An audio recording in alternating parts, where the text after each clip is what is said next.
할렐루야. 오늘도 새날을 주시고 또 새로운 하루를 시작할 수 있게 해주신 하나님께 찬양과 영광을 올려드립니다.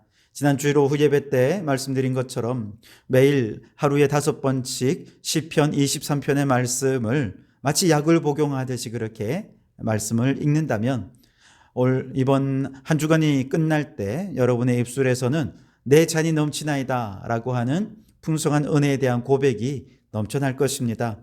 오늘 하루도 그렇게 시편 23편의 말씀을 마음에 새기시고 또 이 새벽에 주시는 하나님의 말씀도 함께 새기면서 말씀 충만한 하루를 지나실 수 있기를 바랍니다. 오늘 우리에게 주시는 하나님 말씀은요, 레위기 8장 말씀입니다. 그 중에 오늘은 1절에서 9절까지만 봉독해 드리겠습니다. 하나님의 말씀을 경청하시기 바랍니다. 여호와께서 모세에게 말씀하여 이르시되 너는 아론과 그의 아들들과 함께 그의 의복과 관유와 속죄제의 수송아지와 순양 2마리와 무교병 한 광주리를 가지고 온 회중을 회막문에 모으라. 모세가 여호와께서 자기에게 명령하신 대로 하매 회중이 회막문에 모인지라. 모세가 회중에게 이르되 여호와께서 행하라고 명령하신 것이 이러하니라 하고 모세가 아론과 그의 아들들을 데려다가 물로 그들을 씻기고 아론에게 속옷을 입히며 띠를 띠우고 겉옷을 입히며 에봇을 걸쳐 입히고 에봇에 장식띠를 띠워 에봇을 몸에 메고 흉패를 붙이고 흉패에 우림과 둠밈을 넣고 그의 머리에 관을 씌우고 그 관 위 전면에 금패를 붙이니 곧 거룩한 관이라. 여호와께서 모세에게 명령하신 것과 같았더라. 아멘. 오늘도 이 말씀을 통해 우리에게 주시는 하나님의 음성을 듣게 되길 바랍니다. 레위기 1장에서 7장까지 지금까지 살펴본 말씀은 이스라엘의 5대 제사와 그 5대 제사에 대한 보충 규례에 대해서 자세하게 설명했습니다. 그리고 오늘 8장으로 넘어오면 바로 이 제사를 율법에 따라 그대로 집례할 제사장을 임명하고 임명된 자들을 위임하는 위임 예식에 대해 소개를 하고 있습니다. 먼저 예식을 준비하는 과정을 소개하고 있는데요.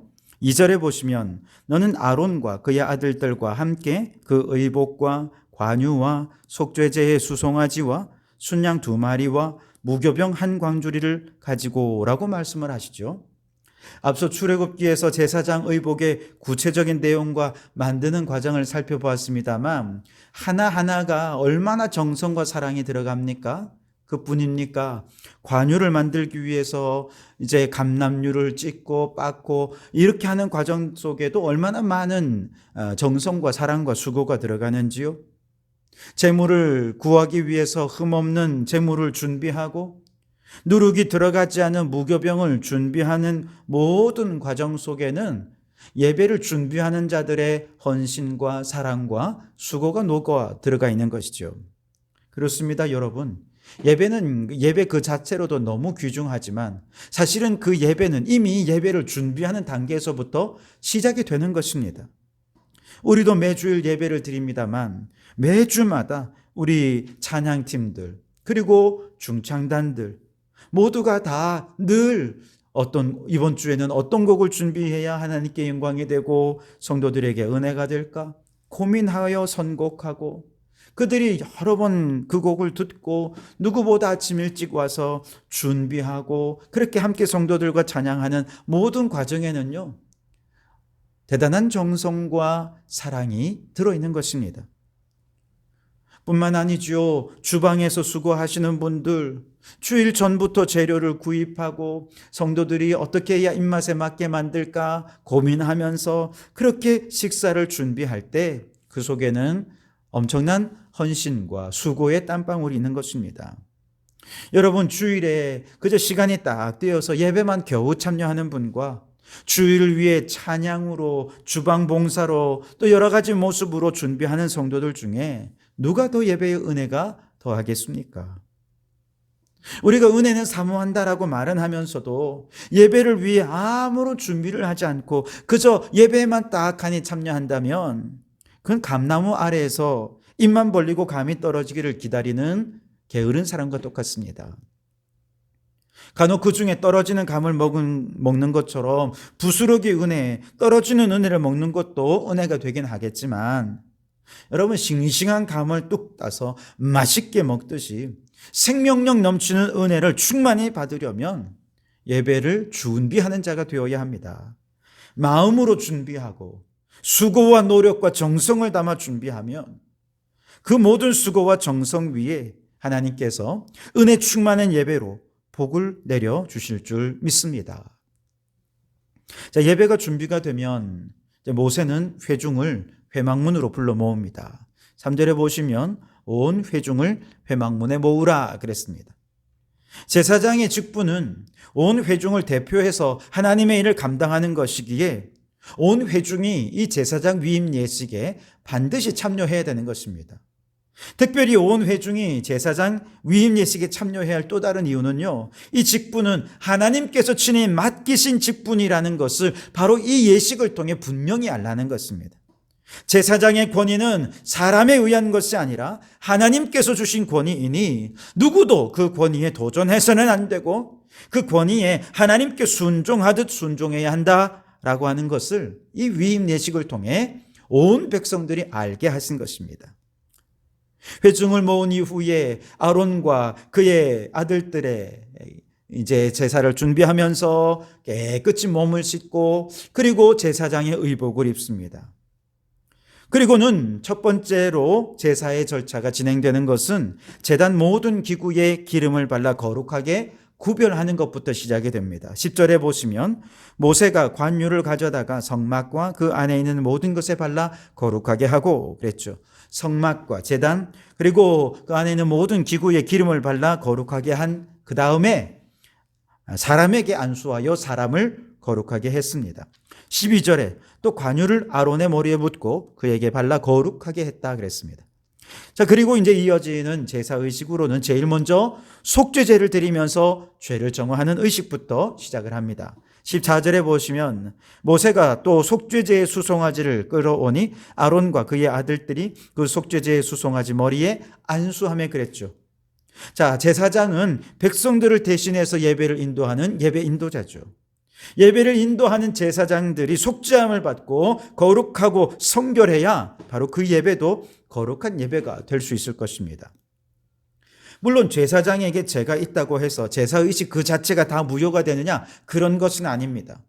아무리 제사장이 죄가 있다 하더라도 제사는 그 자체로 효력이 있고 의미가 있고 성령이 역사하시는 것입니다. 사람과 무관하게 하나님은 일하시는 게 틀림이 없습니다만 그러나 적어도 정상적인 예배라고 한다면 제사를 집례하는 제사장이 먼저 자신의 죄의 문제를 해결해야 온 백성의 죄를 해결할 수 있게 되는 것입니다. 마찬가지로 우리가 하나님께서 세우신 왕 같은 제사장으로서 세상에 나아가서 제사장의 사명을 감당하려 할 때 성도들이 먼저 죄를 사함받을 수 있어야 됩니다. 세상 사람들과 똑같이 죄를 범하고 악을 행하면서 어떻게 다른 사람들을 향해 예수 믿고 죄 사함받고 구원받으라 이런 말을 할 수 있겠습니까? 만일 세상 사람들과 똑같이 죄인의 꾀를 따르고 악인들의 길에 서고 오만한 자리에 앉으면서 그러면서 사람들에게 예수 믿고 구원받아라 그렇게 말한다면 아마 사람들은 너나 잘하세요라고 말할 것입니다. 비웃는 것이죠. 그래서 우리 성도들은 왕 같은 제사장으로서 이 사명을 감당하기 위해서는 먼저 하나님과 나 사이에 있는 죄를 용서받아야 합니다. 죄의 영향력에서 벗어난 후에 거룩하고 성결한 하나님의 자녀로서 구원의 복음을 증거해야 할 것입니다. 이어지는 제사의식은 번제입니다. 첫 번째는 속죄제였다면 두 번째는 제사장 위임 예식을 위해서 번제를 드립니다. 18절에 보시면 또 번제의 순양을 드릴새 아론과 그의 아들들이 그 순양의 머리에 안수하며 그랬습니다. 번제는 어떤 의미라고 말씀드렸습니까? 주님께서 자신을 불살라서 우리를 구원해 주셨으니 나도 주님을 위해 내 삶을 불태워 드리겠습니다 라고 하는 헌신의 제사가 아닙니까? 제사장은 이 위임 예식을 통해서 이렇게 번제를 드리면서 자신의 삶 전체를 하나님께 드리며 헌신을 결단하는 것이지요. 우리도 왕같은 제사장으로서 날마다 하나님 앞에 내 모든 삶을 드리겠노라 헌신을 결단할 때 제사장의 사명을 잘 감당할 수 있게 될 것입니다. 세 번째는 위임 예물로 또 다른 순양을 한 마리 더 드리라 그렇게 말씀하십니다. 22절에 또 다른 순양 곧 위임식의 순양을 드릴새 아론과 그의 아들들이 그 순양의 머리에 안수하며 그랬습니다. 위임의 제물을 따로 드리겠다는 거예요. 특별히 주목할 것은 이 위임의 제물의 피는 위임 받는 자들의 신체에 바르도록 했습니다. 23절에 모세가 잡고 그 피를 가져다가 아론의 오른쪽 귓뿌리와 그의 오른쪽 엄지손가락과 그의 오른쪽 엄지발가락에 바르고 그랬습니다. 여러분, 속죄 제물로 몸에 바르는 게 아닙니다. 번제 제물의 피로 몸에 바르는 게 아니에요. 위임 제물의 피, 이것을 따로 구별해서 제물로 바치면서 그 피를 위임자의 신체에 바르게 하셨어요. 왜요? 이것은 다시는 죄에 감염되지 말라는 뜻입니다. 무엇보다 세상의 가치관에 오염되지 않기 위해서 오직 하나님의 말씀대로 살면서 완전한 성결의 삶을 살라는 주님의 명령인 것입니다. 여러분, 우리도 하나님 앞에 왕같은 제사장으로 세움받았다면 이 세상의 가치관에 오염되지 않도록 날마다 하나님의 말씀 중심으로 거룩하고 성결한 하나님의 백성으로 살아가야 할 줄 믿습니다. 네 번째 드려지는 제사는 요제입니다. 27절에 보시면 그 전부를 아론의 손과 그의 아들들의 손에 두어 여호와 앞에 흔들어 요제를 삼게 하고 그랬습니다. 요제는 앞뒤로 흔들면서 드리는 제사입니다. 하나님께서는 이 요제를 통해서요, 아론과 그의 아들들을 제사장의 일꾼으로 위임하셨을 뿐만 아니라 민수기 8장 11절에 보면 레위인들도 회막에서 봉사하는 일꾼들로 그들을 세울 때 요제라는 방법을 사용해서 그들을 봉사의 일꾼으로 세우셨습니다. 왜냐하면 요제는요, 앞뒤로 흔드는 제사라고 말씀드렸죠. 앞으로 흔들 때 이것은 하나님께 나 자신을 드립니다라는 뜻입니다. 그리고 뒤로 흔들 때 이것은 하나님께서 내게 갚아주신다라는 의미입니다. 앞으로 흔들면서 전적으로 하나님께 내 삶을 바칠 때, 뒤로 흔들면서 하나님께서는 흔들어 드린 모든 재물을 제사장의 몫으로 다시 돌려주시는 제사, 이것이 요제입니다. 무슨 뜻이냐? 우리가 왕같은 제사장으로서 먼저 우리를 주님을 위해 헌신하여 자신을 드린다면 하나님께서는 반드시 우리의 삶을 책임져 주신다라고 하는 뜻입니다. 그래서 여러분, 우리는 먼저 하나님의 나라와 그의 의를 구하며 살아야 합니다. 그러면 하나님께서 반드시 우리의 삶의 모든 필요들을 채워 주실 것입니다. 자, 이처럼 속죄제, 번제, 위임식의 예물을 드리는 제사, 그리고 요제의 제사를 드리는 모든 과정이 다 끝난 후에, 그리고 이제 마지막으로 기름과 피로 다시 한 번 더 성막과 제단, 각종 기물과 임직자들을 거룩하게 해야 합니다. 30절에 보시면 모세가 관유와 제단 위에 피를 가져다가 아론과 그의 옷과 그의 아들들과 그의 아들들의 옷에 뿌려서 아론과 그의 옷과 그의 아들들과 그의 아들들의 옷을 거룩하게 하고라고 말씀하시죠. 자, 여러분, 마치 액자처럼 모든 제사의 앞과 그리고 마지막에 기름과 피로 거룩하게 하는 예식을 두어서 이 예식 전체를 거룩하게 한 것입니다. 자, 이렇게 한 다음에 아주 재미있는 것은요, 이 제사장 위임 예식의 가장 마지막은 식사로 마무리됩니다. 31절에 보시면 모세가 아론과 그의 아들들에게 이르되 내게 이미 명령하시기를 아론과 그의 아들들은 먹으라 하셨은즉 너희는 회막문에서 그 고기를 삶아 위임식 광주리 안의 떡과 아울러 그곳에서 먹고, 그렇게 말씀을 하시죠. 여러분, 회중을 대표하는 제사장들이 하나님 앞에서 그 회막문에서 고기를 삶아서 위임 광주리 안의 떡과 아울러서 식사를 합니다. 그것은 단지 제사장들만의 식사가 아니라 모든 이스라엘 민족이 식사하는 것과 같은 의미입니다. 그들은 지금 온 이스라엘을 대표해서 여기서 식사하는데요, 누구와 함께 식사합니까? 거룩하신 하나님과 함께 식탁의 교제를 나누면서 하나님과 한 가족이 이루어지게 되는 것이죠. 그래서 이 마지막 식사는 하나님, 이제 우리와 하나님과 우리는 한 가족입니다 라고 하는 걸 선언하는 것입니다. 하나님께서는 하나님과 함께 하는 식사의 자리에 모든 백성을 초대하십니다.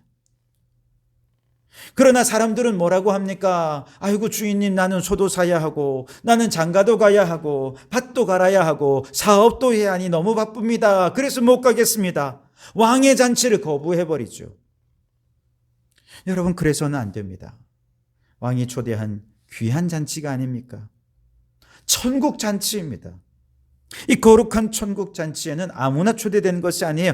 특별한 사람들만, 하나님의 선택된 사람들만 초대된 것입니다. 그러니 초대받은 것에 감사하면서 기쁨으로 예배의 자리에 나아가서 하나님과 거룩한 영적 식탁의 교제를 나누고 천국 잔치의 기쁨을 누릴 수 있어야 하는 것입니다.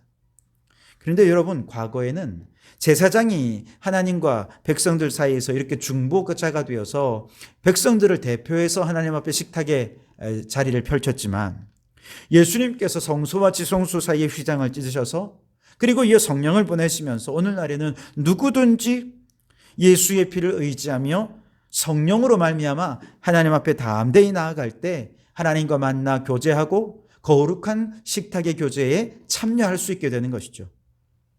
여러분, 오늘날에는요, 온 성도들이 모두가 바로 그 제사장입니다. 목사도 성도도 모두가 하나님께 예배하는 온전한 예배자인 것이죠. 하나님께서는 한두 명의 제사장이 국민을 대표하는 나라를 원하신 것이 아니라 국민 모두가 제사장으로서 그렇게 거룩한 나라를 이루어 가기를 원하셨던 것이죠. 그러니 여러분이 이처럼 존귀한 이 시대의 제사장, 예배자로 하나님께서 여러분을 하나님의 식탁의 자리로 불러주실 때 기쁜 마음으로 주님 앞에 달려가실 수 있길 바랍니다. 모든 예배를 사모하실 수 있길 바랍니다. 그 거룩한 천국 잔치에서, 거룩한 영적 식탁의 교제에서 하나님의 말씀의 떡을 먹고 생수 되신 주님을 먹고 마시면서 하늘의 기쁨과 은혜와 풍성함으로 그렇게 마음껏 배불리 먹고 영적으로 만족함을 누릴 뿐만 아니라 이 세상 속에서 하나님의 거룩한 자녀로 살아가는 그런 우리 성도들이 되실 수 있기를 바랍니다. 주님, 제사장 위임 예식을 통해 예배자가 얼마나 위대하고 존귀한 자인지 깨닫게 하시니 감사합니다. 무엇보다 우리 모두를 제사장으로 예배자로 세우시고 천국 잔치 자리에 우리를 불러주시니 감사합니다. 주님, 우리가 있는 모든 자리에서 하나님과 예배하며 교제하는 거룩한 식탁의 자리가 마련되게 하시고 하나님께 영광과 찬송을 올려드리는 온전한 예배자로 살게 해주시옵소서. 우리 모두가 삶의 자리에서 제사장의 정신으로 예배자의 마음으로 하나님을 예배하는 거룩한 백성으로 살면서 거룩한 하나님 나라에 참여하는 저희들이 되게 해 주시옵소서. 예수님 이름으로 기도하옵나이다. 아멘.